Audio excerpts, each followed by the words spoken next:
pages? J'ai corné mes pages. Bon, bah, ça va. La page 30, c'est ça? J'espère. Ouais. Je vais regarder. Je pense que c'est ça. Alors, allons-y.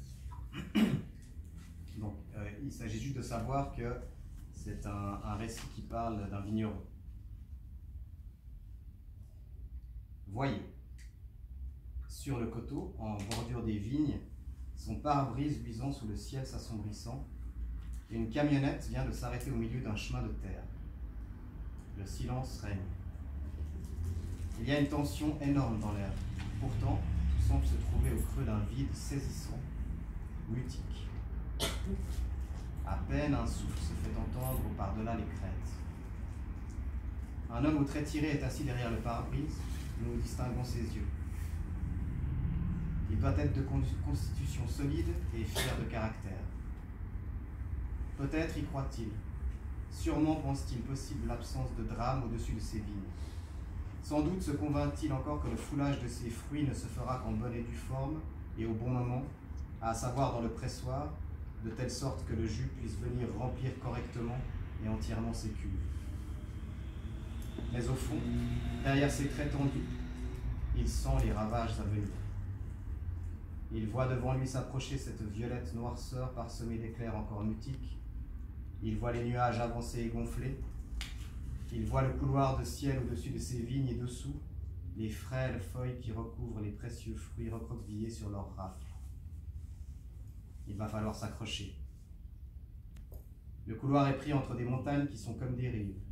Il sera aisément le lit de cet orage qui approche. Les billes de plomb n'ont qu'à s'élancer d'en haut et fouetter la terre entre les mains.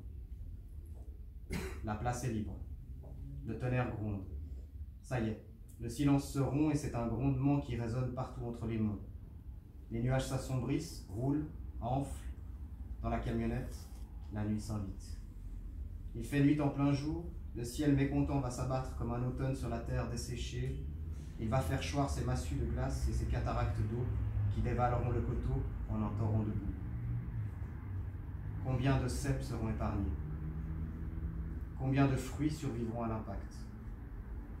L'homme dans son carrosse, qui n'est qu'une camionnette terreuse et cabossée, n'ose pas se poser ces questions. Il n'en a pas le temps. Il a seulement la présence d'esprit de mettre une prière à destination de cette noirceur qui le surplombe, de tendre le corps comme pour contraindre ces nuages gonflés de glace, et puis c'est la déflagration. Un éclair a ouvert la brèche et à l'instant où le son de sa combustion a tonné dans l'air, comme un long gémissement, une myriade de pierres blanches s'est abattue sur les cèpes. Maintenant, elles arrachent les feuilles et font exploser les raisins. Le coteau est juste en dessous du ciel, il est le premier touché, cela gicle de toutes parts. Les grêlons rebondissent sur l'herbe couleur de cendre, les grains éclatent, leur sucre s'échappe et coule le long des souches, les billes de glace ramassent les sucs et les traînent avec elles jusqu'aux rigoles qui mènent au caniveau. Tout ruisselle sous les impacts, et le vigneron dans sa ferraille se fait mitrailler.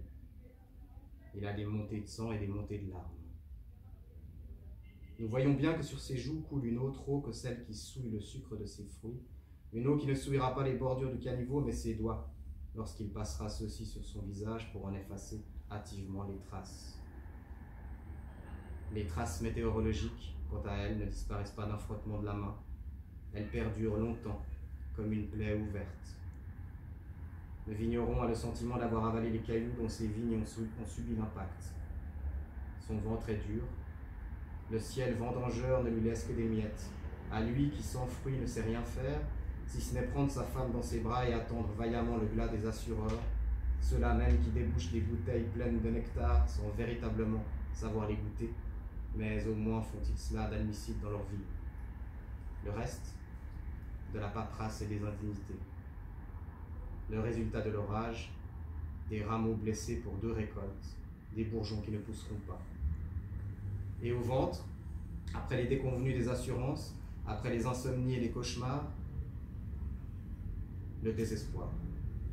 Après tout cela, et quand la pierre enfin aura restreint un peu de son emprise, par miracle, avec un peu de chance, une minuscule flamme pour rallumer un feu à rebours des éclairs qui dissout l'orage et panse les blessures. Alors, ce texte s'intitule